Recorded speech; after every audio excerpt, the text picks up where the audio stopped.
word from them at that point. The only thing that got was in Badger Ordinance discussion as I sat on that committee and worked with them was that we don't want any trains in this 7,400 acres. So that was all that was the only environmentalist word, because this is going to be a wildlife area. But realizing that the trains have been going through Devil's Lake long before there was Devil's Lake State Park. And actually, that is a problem that we have at Devil's Lake at that particular level, is the pedestrians, if you will, the people walking up along the east side of the lake on the track. And there is a committee working on that, trying to figure out what we can do. Last summer, there were signs put up warning people, be aware of the trains, because you do not always hear these trains anymore. They're rather quiet. Which is a positive type of thing. And as the committee was out there that day inspecting it, they counted 64 people on that section of the track, someone walking down the track and as the train was coming through. That scares the daylights out of a train engineer.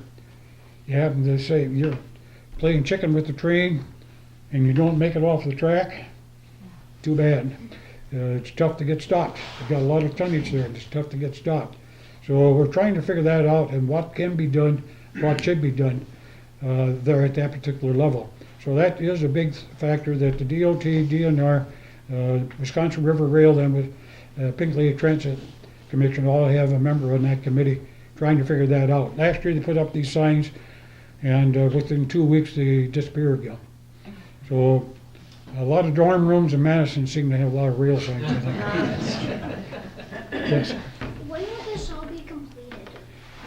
Actually, it should be, we're targeting to have it completed in 2019. It may run over into 2020 a little bit. 2019 is our target date to have it completed. So not this year, but 2008 and 2009 will be when you'll see most of the activity. But you have to do it in stages, because we can't close the line down. We got to keep it open, and if we get too many barges out there moving stuff around, so we do it quickly, then you can get your boats up and down river too. So you got to try to accommodate everybody. It's trying to be good for everybody at that particular level. So nice question. Yeah. I'm not sure if you covered this, but so the footings are staying in the river, and then from there on up will all be new steel. Like sections, will you be taking out pieces and replacing them? Is that how it'll work? It'll be all new steel. Actually, what will be, each span will be a section done by itself. So that span actually will be fabricated on barges at that point. So when it's time to take out the old steel is moved out and the new steel is moved back in. Are they going to do that overnight then? Well, I wouldn't say overnight, but in a 24-hour period, yes. Okay. We may have to run the train through at night versus them doing the steel work, but it's attempting to keep the track open at that particular Will the moment. trains carry in those spans or segments and lower them by crane down to the barge, or will they come from some other? That will have to be determined by the contractor and the availability at that point, yes. I can't guarantee you what way they're coming. Don't know, don't have that knowledge. Through the highways. I don't know if I want to know that, not my And the highways, yes, that tonnage on the highways and is important. And the Kansas State University does a study of what damage does a truck do to a highway versus a car. And in their study, one semi, before they went to the heavier weights, one semi did as much damage as 942 cars. So when one semi went down the road, 942 cars could come along and would do the same amount of damage. So getting the semis off the roads is important, but semis are terribly important. If it wasn't for semis, you wouldn't have a grocery store down here or something like that. So, and even for the manufacturers that we have using the rail, as important as it is to them. Take Seneca, moving all the steel they are in by rail. Now these coils that were coming in by semis, we could be running in the heat of their the season, canning season, we could be running 40 semis on the streets in Baraboo. Now it comes in by rail, so we've eliminated those 40 semis. But by the same token, we got to have a lot of semis taking those cans that the Seneca, by the way, is the can company. They make cans, and they got to distribute those to 21 different canneries. One in Minnesota, one in Illinois, and the 19 of them in Wisconsin. But they, after they make them, they've got to get them out of there, and they cannot logically do by rail because of the distance and the places where they got to go. So even though you bring the item in by rail, it's got to go out by semi in most cases. In the case of the grain, it comes in by the farmer or by the semi load or whatever, and then it goes out by rail. So, but you still need the highways to have a good infrastructure to operate manufacturing. Wasn't for the semis, we'd all be sitting here naked. Yeah. Sorry. Just curious from a historical perspective, how big did Badger Ordnance in the high production years, probably Vietnam with the rocket powder and small arms powder, how big did the rail play with that? I know the rail was terribly important because that was a product that went out by rail, and most of it came in. And Badger Ordnance got built there because of the factor that they could have, at that time when it was built, they wanted to have two railroads available. So if one railroad got knocked out, say the Merrimac Bridge got knocked out, the other railroad was able to handle it. So that was the reason that they came through the Chicago Northwestern this way from the line coming through here, and the Milwaukee line that was down through the Mazomanie and through that area. And so that was the reason it was built there. Practically, well, I was told 85% of everything came out through the Chicago Northwestern line. Very seldom did products go out the south, but that was an important part. Within the Badger Ordnance itself, there was 22 miles of standard gauge railroad there at one time, within the confines of Badger Ordnance. And then there's a whole lot more of narrow gauge because they had to be able to work around the tight quarters of the buildings, etc. I think I had a question back here, yeah. In my observations, it always seems that when roads are put in, there's a lot of attention played to landscape designs, trees, and all of that kind of stuff. But it seems like, to me, what I've observed over my years of life, with the railroad, there doesn't seem to be much attention to that design that would keep, animals from crossing, people from crossing, like what you mentioned, or noise, or whatever it might be, put into place. So who is actually responsible for either side of the train tracks, and how far does that go? And again, like, whose responsibility is that? Because I would think that landscape design would be very important for the entire corridor of the railroad. Well, it is important at that level, and what you are saying, especially where rails are being rebuilt, and you are finding on the main lines a lot of double tracking going in that was never there before, but they will consider those designs. They are putting in the natural barriers, trees and shrubs or whatever, in certain cases to mitigate at least some of the traffic going across. The railroad crossings, your road crossings, is a big factor that we try to deal with, and they're tough. And so every time you have a crossing, there's an added expense there for signage and all that. But they're trying to work with it as much as possible. In some cases, I know of some on the Wisconsin Southern lines where they've put in hedgerows where they go through some business areas in towns, especially so people do not traverse across the tracks to get from this side to the other side. So it is in consideration, but you got to remember back in the 1871s, there was lots and lots of land, and the land went rather rapidly. And rail lines are built on the standard is 100 foot of right of way. And that 100 feet goes from the center of the track out. When you had a double track, well, then it went from 50 feet from this center and 50 feet from that center, and a larger area. But when you get a place like Moon Valley over here, your right-of-way, railroad right-of-way, could be more than 100 feet wide.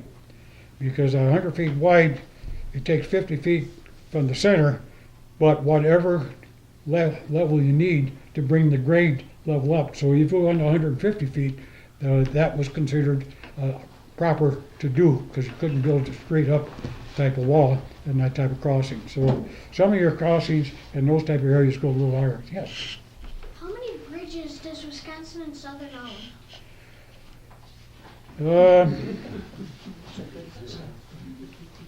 I can't tell you for sure, but I know it's in the 800 area. And some of those bridges are built to go over the railroad tracks rather than, or go over the highway. The railroad tracks go over the highway rather than the highway go over them. And down Lodi here, you've got one bridge that goes, the highway bridge that goes over the railroad tracks. So these flyovers and separated tracks are quite important. They're building some new rail systems in Chicago because of the container traffic that comes in on the west coast. Believe it or not, 65% of that goes through Chicago freight yards. From the west coast to Chicago and then distributed from that point. So there's a great big problem down there as far as getting freight trains in, out, and work with the passenger trains. One unit down there this past year, they just opened up in 2015, they opened it up, where they built what they called a flyaway. They built 3.5 miles of rail track over the top of rail track, so you got double rail tracks for 3.5 miles. So that's a big bridge with trains above and below. So it's an interesting type of concept, type of situation. Any other questions? Those quarter mile sections of rail in one piece, how do they ship them? They come by rail, naturally. So you go from one flatbed to another flatbed? Yeah, you can get on the net, of course, and you can get pictures of these trains coming down the tracks and the like, and they will bend. That track will bend, and so you get these trains with quarter mile sections. There's more than one rail car to hold those, so that it bends at that particular level. When they get to their destination where they're going to use it, of course, you got to realize that for most part they're replacing other rail tracks that are already there, so you got a place to run the train. But where they're double tracking today, they will take and drop that off on the single track and then move it by crane type of situation over to the new track that they're putting in. But it comes in a quarter mile in length, and what happens is when you go to unload that is, you hook it onto a Caterpillar or similar type of heavy industrial equipment, and you hook onto two rails, and the train pulls out from underneath of it. And then it drops it on the ground at that point. And so you get those two out, and then you go to the next. Once you get I think it's 4 tiers high. Once you get those tiers off, well, then you decouple those cars, move them aside, and then you're able to move the equipment there. So they're unloaded by dragging them off, actually by the train moving forward. And then as the track is laid on the ties and ballast, they are heat welded together. They're not flux welded, they're heated. So they're melded together, so it becomes one track. How does that work for repairs? If they require repairs, if they're all, they cut it out? You cut it out, yeah, you cut it out, and when you see hear and see about a train derailment or drop, sometimes when it isn't a rollover or whatever, they'll take a drop. It's because the track is bad, and they will cut out sections of that track. It may not be a full length, they'll cut out sections of that track and replace that by the sections, weld it back together, yes. So Would you say something about the one-lane stone bridge that goes over Hallwig Road that was built in 1878?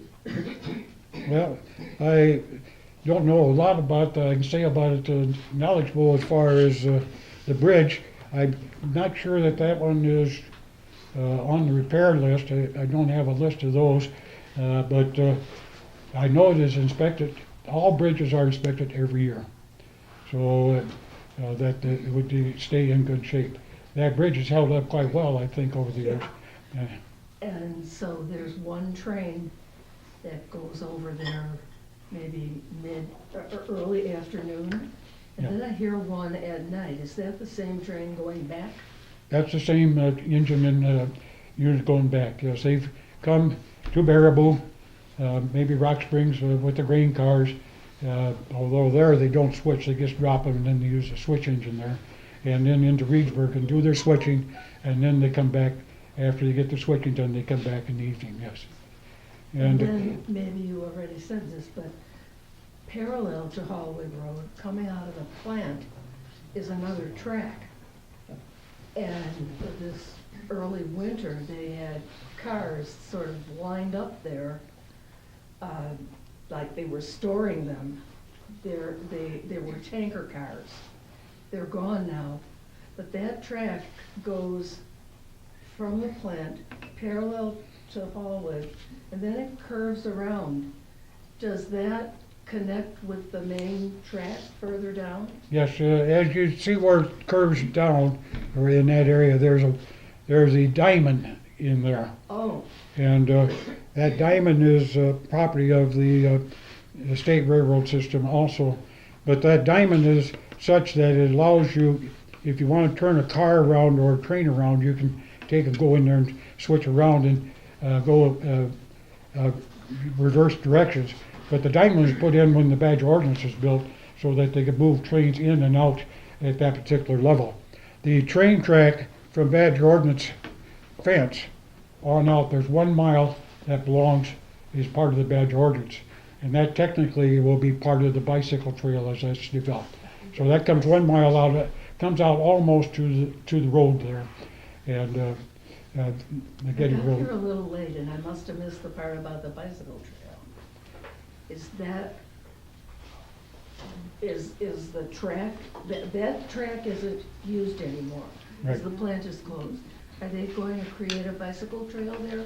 Yes, there is a committee, a county committee, part of Sauk City and county, and they have this winter, because we haven't had much snow or whatever, the county highway crews have brushed out, cleared out much of that track down through Sauk City, part of Sac.